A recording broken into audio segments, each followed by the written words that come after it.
right, you all, I'm going to get started today. Thank you so much for the community members that came out. This is a really big deal. I'll tell you a little bit more about our project, but I also want to say that I'm really thankful to the Rice All Guard and Camp Dignity and the Fishermen's Co-op for having us out here.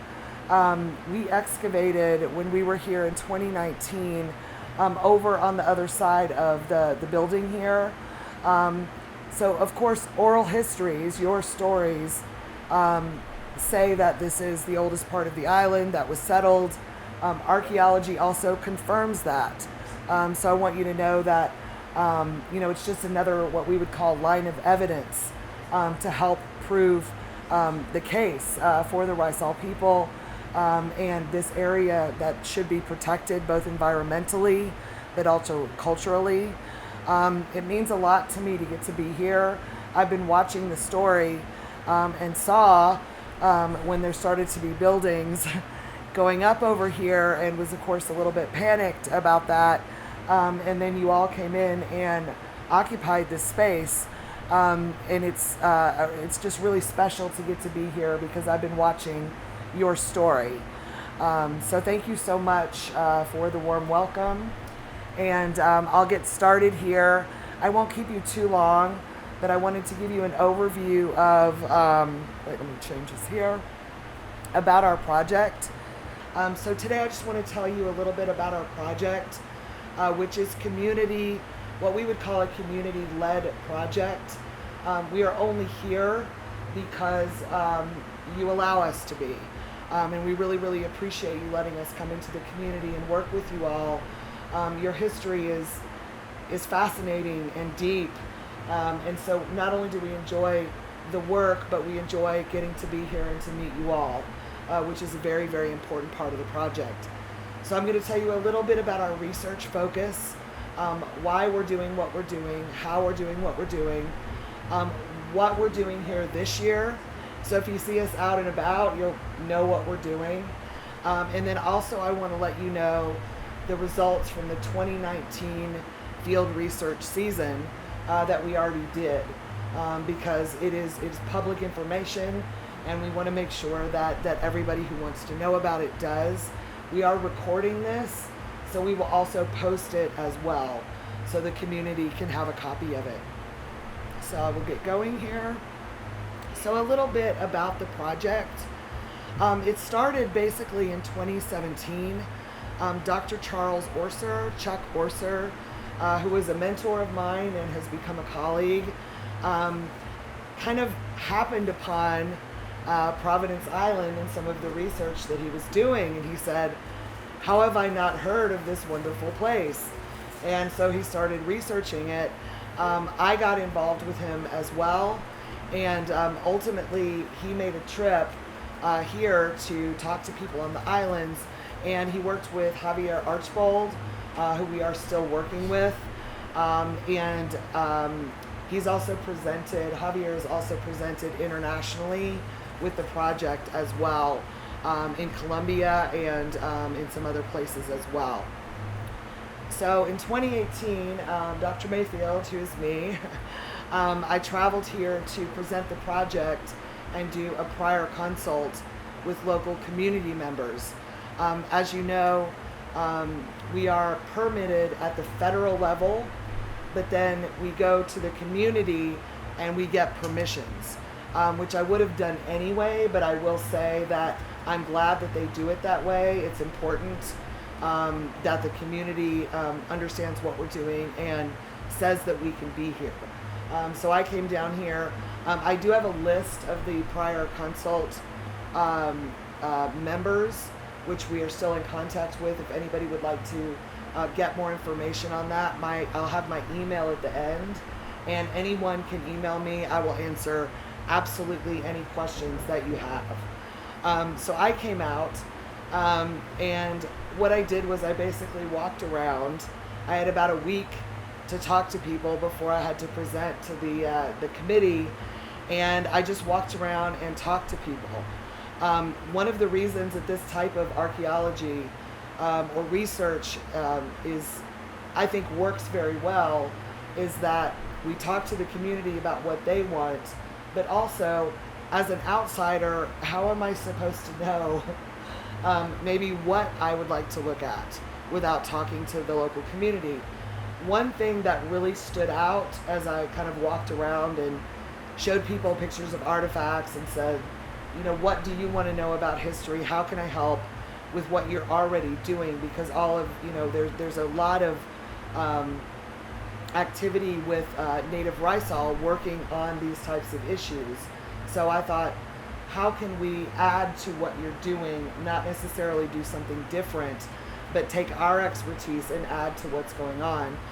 One thing that I would have never known, I can tell you, as an outsider, is the importance of the gully system. And without talking to all of you, that's something I would have missed. The gully system, before the roads were in, which, you know, was for most of the past 400 years, it was a communication system, it was a transportation system, goods and animals moved around. It was a very important, almost interstate system within the island, and it's something that I wouldn't have known had I not talked to the community. And that is just one example of ways in which I have learned more from speaking with you all. So we've stayed in contact with them, and I wanted to give you just a little bit of information. And 2019 was our first season here. Obviously, we had not been back because of COVID, but also because of the hurricane. And we're really, really thankful to be back this year and to get to be with you all. So just a little bit more information on the prior consult results. I wanted to let you know what they told us they were wanting from our work. What did they want for the community to kind of add value to what you all are already doing? So one is to study and identify connections between families, the geography on the island, and also the history of Old Providence Island. Because what we can do as archaeologists is we can help date things from the artifacts.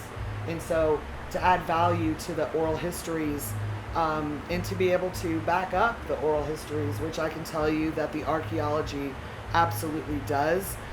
Like I said, it adds another line of evidence so that whether it's nationally or internationally, that shows that there are converging lines of information that are saying the same thing. And so that adds a lot of value to a lot of things that you all are trying to do and doing right now. Another thing is study connections between Providence Island and the wider Caribbean.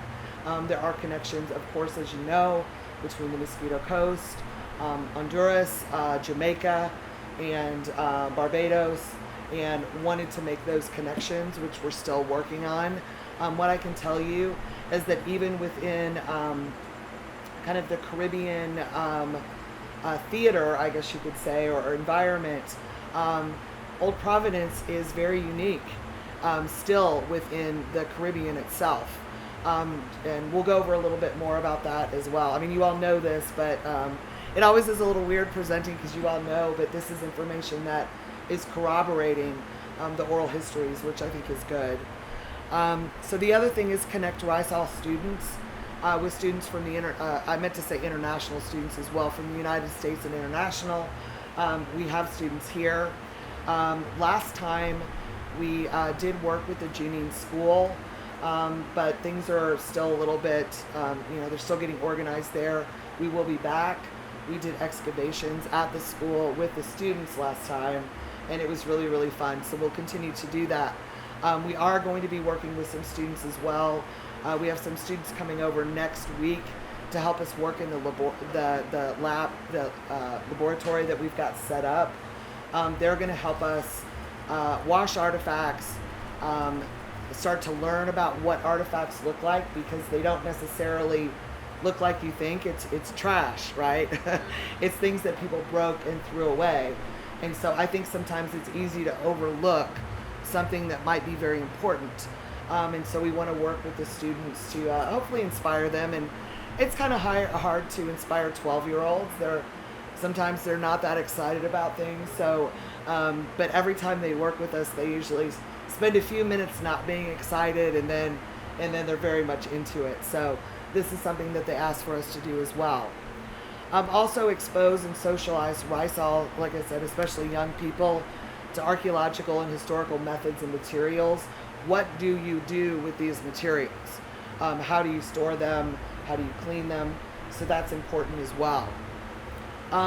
Create a digital and material collection that can be used for teaching and instruction. So you know all artifacts stay on the island. Nothing is removed from the island. It's a very, very foundational part of the project. What we don't want it to do is go to Bogota and then just kind of disappear into collections, because again, a lot of it is, you know, just small pieces of things. They're not necessarily something that we would, you know, a whole piece. So we want to make sure that everything stays here. The digital collection that we're working on, we're hoping to work with the museum once it's rebuilt, so that anybody can access it and be able to take a look at the materials, to listen to some of the interviews we've done with Native peoples, and to be able to start that collection, including recording Bende, so that over time, of course, all language changes, but to each time kind of record that. So that is something that is still in progress, that we'll be working on, but we're saving everything to be able to do that. Also, to utilize archaeological survey and excavations to uncover material and also geographic data, as we talked about, to verify the oral histories, which is really important to have more than one line of evidence, like I had said before. Also, I wanted to mention this project, while the forts are interesting to us and kind of the foundations of the project, the forts kind of represent peoples who would come and go over the past 400 years. We are more interested in the people who have always been here. And so, yes, those things are interesting, but ultimately we want to find out, you know, what are the roots of Rysal identity. And so we want to look at people who have always been here, not people who are coming and going. So that's a really important part as well. Also establish a more precise historical timeline, just to kind of aid what you all are working on as well. Again, just another piece of evidence to add to what you all are already doing. So I also wanted to note here that we do not work alone ever. We always have Native Rysal participants. So with our project, we have a cultural monitor. Lodeska Livingston is serving as our cultural monitor, and so she comes and makes sure that we're doing things correctly, tells us how we could do things better. We also have an environmental monitor. This is Marcela Ampudia Shogren. She's going to make sure that we are not messing up anything that we might not know about. Again, as outsiders, we need to make sure. And then we also have an oral history monitor, which is Oral Chamorro, who is here right now. He goes with us when we do interviews, so we are never alone, just to make sure that we always have someone with us to make sure that we're doing things correctly. So I will get moving here. So community collaboration, please mention this to your friends and family. Anytime you see us, please come by. We'll show you what we're doing. We'll even put you to work if you want, but you don't have to. We will be in the mornings till around lunchtime excavating, and then we'll be at Posada Inilda starting around 2:30 through maybe about 5 o'clock at night or in the evening, and we'll be working on the artifacts. So if anyone wants to come by, just see what we're finding, what we're doing. Again, when you see us and tell friends and family, please come talk to us. We are absolutely want to talk to anybody. Also, if you have any old stuff from like your great-grandparents, you can bring it to us. We will tell you about it. We will not keep it, just so you know. We will hand it back to you with 2 hands so we don't drop it. But we can help you, tell you a little bit about those objects. So please tell people if they have anything they would like for us to take a look at, we will do that. We will be announcing through our Facebook page, and also Dean has been helping, where we're going to be and what we're doing. We just want to be very transparent, knowing that you all have dealt with groups that say they're doing what we're doing, and they're not. They're looking for treasure. They're digging for, just digging holes everywhere. And we understand the experience that you all have had, and we want to make sure that things are very, very transparent, because that is not our goal. But you have no reason to believe us until we prove ourselves. And so that's very, very important. Also, our general schedule, I just told you this. So we'll be in the field during the day, and then in our laboratory in the afternoons. And then also around 5:30 at night, Monday through Thursday, I'll be giving presentations on archaeology, but we will also have native speakers coming to speak. We have bush medicine specialists, and we have a gastronomer who's going to tell us about cooking. So if anybody's interested in that either, of course, please come by. Also, if you would be willing to teach a class or come talk to us, please let us know. We would love to hear from you. So just kind of wanted to add that as well. If you know anybody who would like to speak to us, that would be absolutely fabulous. We would love to hear from you all.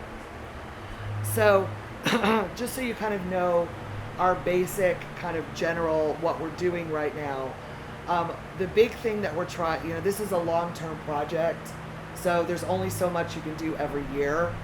So right now what we're focused on is looking for the original town of New Westminster in Old Town. From oral histories and some of the documents, we think we have the general area. We'll see how that goes. But what is also important is looking at early bottom house settlements. And the reason, and remember earlier I said that Providence is very different from a lot of other places.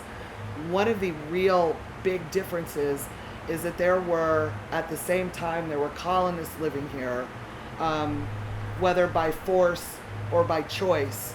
There were also self-emancipated people of African descent who are living here on the south side, or over in Bottom House.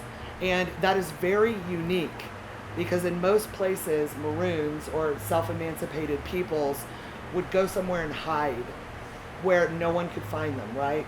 It's too small here to not ultimately be found. So what that says is the community and the self-emancipated Maroons were actually working together. And that is something that is very interesting about kind of the roots of this community. And so that's why we want to look in both places, to look at what is happening early and what has happened through time, and then also be able to compare and contrast the two sides of the island, especially early, like in the 16 and 1700s. So that's why we're looking at both sides of the island. Both are very important, but I think especially the bottom house settlements have a really unique and special story to tell. And so that's why we've been working down there as well. Also to collect oral history, like I just said, record you all talking about what your great-grandmother did. What did the rundown look like 100 years ago? All of those types of things. We think also this year a lot of people are probably going to be interested in talking about the hurricane experience. And so recording that will be important. And we are saving all of that. And once we find a home for it, we will announce that and let you all know, because that is public knowledge. The people who are interviewed also understand that they're being interviewed and that it will be public, just so everyone knows. We don't record also without permissions, and that everyone knows what we're doing. Like I said, one of the important things that we're looking at is trying to look at the timeline. When did things happen? And then also comparing in archaeology what we call different records. So there's the oral records, the oral histories that are passed down, the documentary record, things that are written down, and then the material record, which is the archaeology. All of them have problems, right? And so what you do, all for different reasons, like a lot of people are like, well, if it's written down, it must be true. That is not the case, right? Just because something is written down doesn't make it more valuable than oral histories or the material record. So what we're doing is trying to compare all of these different records to find where they overlap. And I can tell you they are all overlapping, which is very, very good, because it gives us a strong foundation and gives a strong foundation for any arguments that you all are making either nationally or internationally for your presence on the islands since the beginning. Because as you know, some of the Spanish documents say there was 100 years where no one was here. And so that's kind of an argument to say that there are no native Rysal. I can tell you that the archaeology refutes that. There is no way that there was ever a complete abandonment of the island. I can say that with 100% certainty. There might have been a decrease in population during that time, but unless God came in and sprinkled artifacts around, there would be no way that it was ever abandoned for that period of time. And I think that's a part of a very important question that we're trying to answer. We can say that for sure at this point. Sorry, I've been losing my voice, so hopefully I can make it all the way through. So aims and goals of the investigation this year. Excavations, I just told you we'll be working in Old Town and also in Bottom House. Maybe a couple of other sites if we get access to that, but those are our main concentrations this year. Also doing exploratory survey. So even if we don't have time to excavate a property, we'll go on it, take a quick look, and see if it's somewhere that we'd like to come back when we come back the next time and kind of continue working. Also GPS, so marking the gully systems. I know we already know where they are, but what we would like to do, and this is a long-term project, we know the importance of the gully system thanks to you all. What we want to do is walk the gullies and look for things like house foundations, dams, baffles for water, because if the transportation system was more inland, then there might be more villages, more concentrations of people in areas that we might not know to look. And so we figure by walking the gully systems and seeing what we can find, then we might be able to find other concentrations of peoples that have been there over time. So we're paying, again, it's going to take a while to do that, but we'll be starting that this year and we'll continue with that over time. Also doing ethnographic interviews, like I said, recording, basically whatever you all want to talk about. We leave it very, very open. And those will be available once we find a home for them. And then also what we're going to do this year, and I asked ICANN if we could do this, to do a walkthrough of Fort Warwick. I know that our concentration is not the forts, but what we want to make sure is how does it look since the hurricane. We will not be excavating. We will pick up any artifacts that we see because we know how to identify it. We will bag them and keep them with the rest of the artifacts. ICANN did come out and do an assessment right after the hurricane. And so what I asked them was, can we go back, do a quick check before you come back, just kind of in between, to see if there's been more damage, not from people or any more weather, but sometimes after there's a weather event, it'll look okay, but then water will get in, and we just want to kind of make sure that we document what everything looks like right now. So if you see us at the fort, we are not excavating, we are just kind of checking to make sure that everything looks okay. But I wanted to make sure you all knew that in case you saw us wandering around over there. We're not excavating at all. That's not the important part of what we're doing. But it is also important to the history of the island, and we want to make sure it's okay. So these are just some of the target excavation areas, just so you have this. As I said, we're looking kind of for Old Town over in this area right here.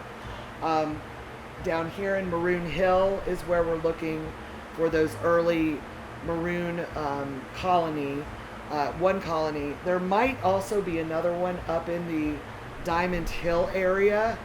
We're not sure, but in the historic documents, they mention Palmetto Grove a lot, and we can't seem to figure out where that might be. So that's why I keep mentioning it, is maybe someone will know. We think it might be Diamond Hill area only because of how they're talking about where it is. But we're not sure. So kind of wanted to mention that. In town, in El Centro, it would just be interesting to look at, but it's not the focus of our excavations. That is where the main Spanish town of Isabel would have been. So it would be an interesting place to look. And then also the small circle down here, this is the Robinson property where Juan and Juanita live. And there is a house from the 1800s that we have identified there. So we may not be able to make it back this year to look at it, but we identified it through artifacts and also through the types of nails.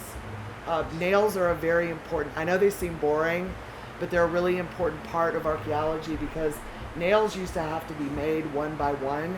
So anytime you see the square nails, those are very old. So to just give you a little kind of hint of what we're looking at. Okay, I want to talk a little bit about the 2019 results. So I've kind of given you some hints about what we figured out while we were here, just to show you that we were still excavating kind of Old Town Bottom House, but we've moved a little bit to the, where am I, west, to get my directions.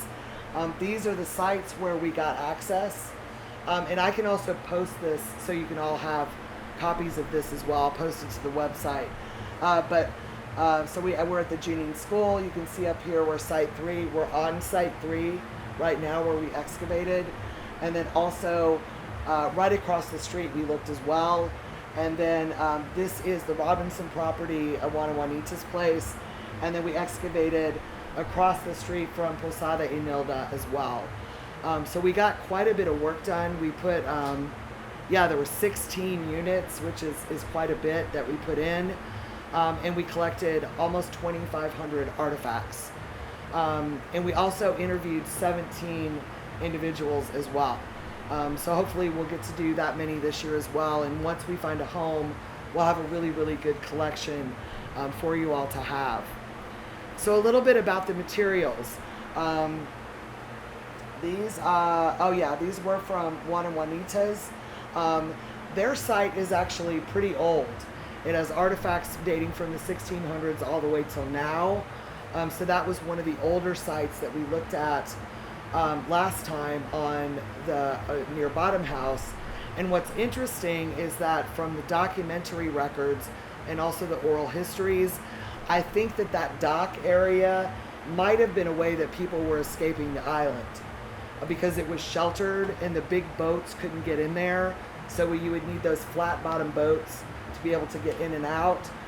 So we think that might be an area where people were moving on and off the islands without the knowledge of kind of what was happening over here with the big Spanish galleons and the military. So it makes sense that there would be some really, really old artifacts there. All of the places that we excavated look like households. They look like residential places. There's construction, there's plates and cups and bowls, things that you would break while you're eating. So all the things that we would expect to be there were there. What's great about that is ceramic, so pottery, we can date to within a pretty tight period of time. Nails, glass, we can also date glass, colors of glass. Will tell you when it was made. So what we're looking for are production dates. So when we can find production dates, clearly something couldn't be there before it was produced. So that's how and there are formulas that we use.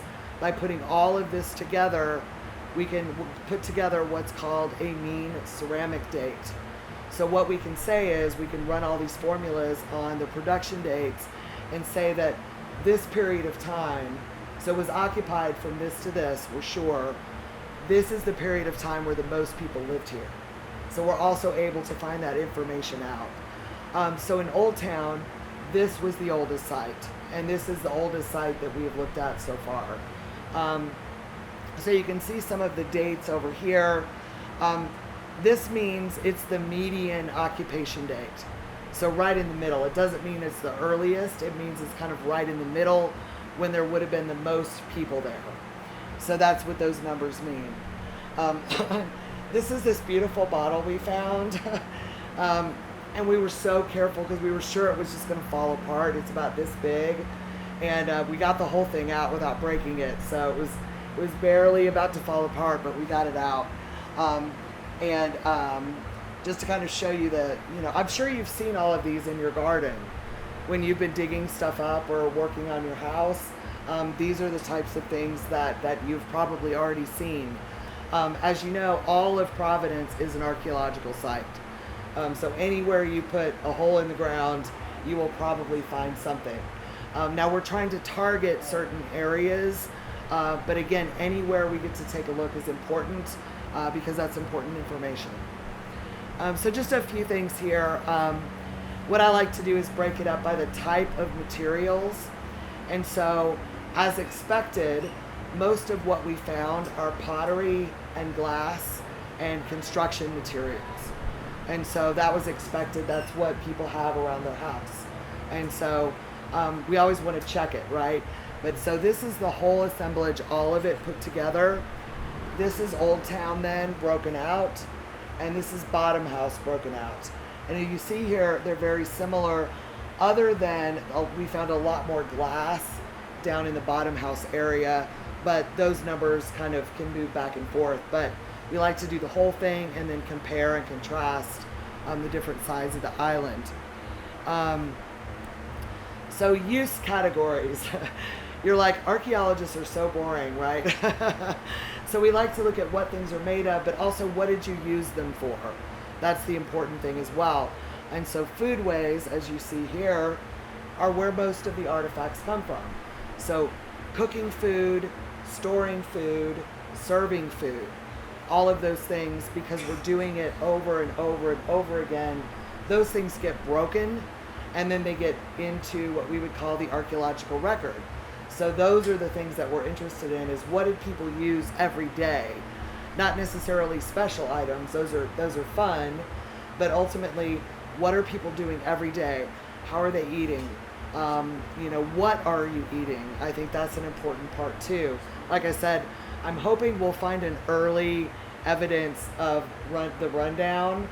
Like if we find a whole pile of fish bones and everything and some pigtail, we'll know that 300 years ago they're making something similar, right? And that's kind of special.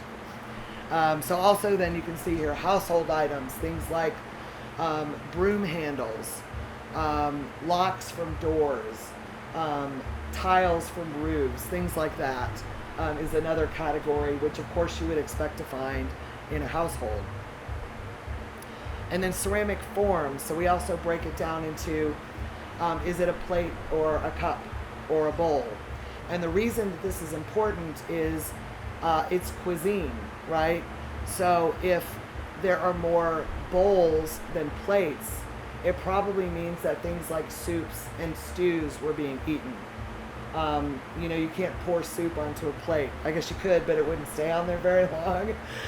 So you can see how we're kind of, learning more about cuisine and life ways from what people are using. And I can tell you that I've worked at other colonial sites.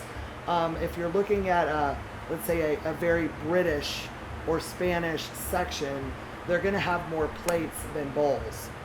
So they were mostly roasting meats and eating them like that. So it says something about cuisine. And cuisine is special, right? There's a reason that you love your grandmother's chicken soup better than anyone else's, and it's passed on. And so I think that's a really important part of history as well. So bottles also. What's interesting is we did not find very many old bottles. And from the research we've been doing, especially when this was a British colony, they didn't allow drinking, except on their own boats, by the way. The military sites all have lots of liquor, but I guess they didn't think anybody else was allowed to drink. And so we don't find a lot of old liquor bottles. Most of what, or any bottles for that matter, what we mostly found is medicine bottles. And then the beverage bottles that we found are mostly post 1950. So we didn't find really a lot before that. A really interesting thing, and I know that because of the hurricane, this will have disappeared from what we call the material record. We weren't finding anything past around 1988, like nothing. So I can't remember if it was you, Dean. I talked to somebody. I said, "What happened around 1988? There's no trash." And somebody said, "Oh, they started a recycling campaign." It worked. We didn't find hardly any trash from after 1988. So again, talking to the community, like why are we not finding anything? Of course, because of the hurricane, things have been kind of spread out, so that might not be evident anymore. But I can tell you that it did work from looking at the record. Let me see here. Faunal, so bones. Bones are also part of cuisine. So it's something that we want to look at. What goes in the pottery, right? So it's not just the pottery. This is what we expected to find and this is throughout history, right? From the sites that we've looked at, about 50% wild, from the sea. So what we would call wild animals, and then also about 50% domestic animals, chicken, pig, cow. We did not see goat in the early, and maybe this is something I could ask you all later. Do you know when goats kind of appeared on the island? Not appeared, they just spontaneously appear on the island, but we didn't find any goat, but we found pig, chicken, and cow. But it was about 50% wild marine resources and about 50% domestic, which continues to this day as far as what I've seen, so it's something that has continued. So we only found 2 structures when we were excavating. One I told you about was at the Robinson property. It's at one in Juanitas. This is a house from the 1800s. You can kind of see the nails up here, up at the very top. Those are what we call square nails or cut nails, and you can date the nails to a pretty short period of time. And it looks like probably around 1860 to about 1880 it would have been built. So we'd like to take another look at that, but of course we were there like the last day we were here and we didn't get to take a look at it. So the one other feature we found was over here, right up next to Bowden Creek. It looks like it might have been maybe a water baffle. I know that water really comes down through there, not only fills up the creek, but kind of sheets down from the mountains. We think that might be what it is, but they also may have reused, it may have been a wall or a house foundation that the rocks were reused for something else. Because that's all of it there is. We went to both sides of it and it ended. But those were the only 2 structures that we found last time. So I'm getting ready to wrap up, but I thought I wanted to give you some thoughts after Hurricane Iota. One thing we started realizing was this is not the first time there's been this type of event. And so I started looking back through the documents, and I found at least 8 hurricanes. There were probably more since 1629. And so this would always kind of spread things out. So there's not a lot of concentrations of materials. So one of the things that we're going to be doing now is looking more for buildings, because we know that that's a way to at least be able to date a structure within an area, because we know materials have kind of spread out. But another thing we thought about with, after Iota, is rethinking how we report our data, because this is what we normally do, right? We put pictures of the artifacts. Of course, we will still do this, and also put pictures of, the excavation units. These are all very standard things that we do in archaeology. But after being here, and this is my third time here, I started thinking, what are other things that are important to document? What about this? This is archaeological data now, even though it's just a picture, right? And so what we started thinking was, we're going to start including all the pictures that we take, because they need to be in the record. And the airport, right? This is now an archaeological piece of evidence. So we started, in our report, we actually added all this. As you know, this is the museum. Hopefully we will find some items that might be able to add to the museum. And even if we find things that aren't necessarily things that want to be put out, on display, we can put collections together so that especially school children can go handle them. And they're already broken, right? So we can give them to a 10-year-old and it's fine. So they'll be able to see those items. And so we hope to work with the museum. They have other things to worry about right now, but we'll be getting with them. But again, kind of this, what is archaeological data? I took these pictures inside the museum, which is not there anymore. I wasn't planning on showing them to everyone. I did not take them very carefully. I just wanted to get pictures of everything, but now this is an archaeological space. And so again, with our final report to ICANN, and it's also available for you all, I've put it on a public site. I wanted to put these in there because this is history. So, we've learned a lot. Obviously you all have been through a great ordeal. But as we've been kind of, back kind of trying to think, how can we help, and how can we,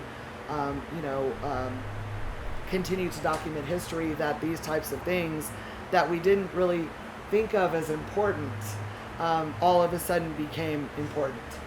So this is in the official record also in Bogota that we turned in. So that is actually it for today. I just wanted to give you an overview. This is my email down here. It's way down there. I was about to say, maybe I could move it up a little bit. I have copies of my card. I'll give them out to you. I can answer any questions that you have, any advice that you have, whether it's you need to do this differently or what about doing this. We want to hear all of it. It's really, really important. So that is going to be it for today. Thank you all so much for coming. I'll give each of you my card so that you have my information, but thank you so much, and we'll post this. So. Thank you.